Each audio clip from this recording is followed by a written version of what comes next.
আপনার নাম কি বলুন? শ্রী সোমেশ্বর কর্মকার। আপনার নাম কি? আব্দুল লতিফ মন্ডল। আচ্ছা, আরও দুজন মা আসছে, আমি নামগুলো বলছি শুনুন। একজনের বাড়ি অশোকনগর বিধানসভায় অনিতা চক্রবর্তী, একজনের বাড়ি বাদুড়িয়ায় আব্দুল লতিফ মণ্ডল, একজন এসছে দমদম উত্তর থেকে, তার নাম শিলা ঘোষ, একজন এসছেন বীজপুর বিধানসভা থেকে, তার নাম কমলা ঘোষ, আর একজন এসছেন আবার হালিশহর থেকে, তার নাম সোমেশ্বর কর্মকার। দেখতে পাচ্ছেন? সবাই দেখতে পাচ্ছেন? ইলেকশন কমিশনারদের দেখতে পাচ্ছে না। বাংলায় জন্ম, বাংলায় বেড়ে ওঠা, বাংলায় বাড়ি, বাংলায় বড় হয়েছে, বাংলায় কাজ করেছে, এই মাটিকে যারা তাদের পরিশ্রম এবং শ্রমের মধ্যে দিয়ে সমৃদ্ধ করেছে, এই মাটিতে যারা সম্পৃক্ত হয়েছে, তাদেরকে বলে দিচ্ছে মৃত।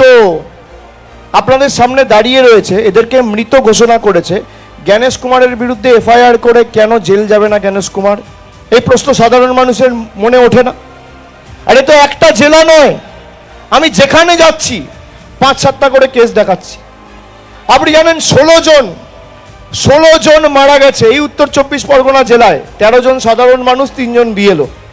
এসআইআর এর চাপ সহ্য না করতে পেরে প্রথম যে ঘটনাটা ঘটেছিল এসআইআর এর, পানিহাটিতে প্রয়াত প্রদীপ করের বাড়িতে আমি গিয়েছিলাম। আজকের দিন দাঁড়িয়ে 92 জন মারা গেছে 2 মাসে। এই 92 জনের মৃত্যুর দায় কার? দায় কার?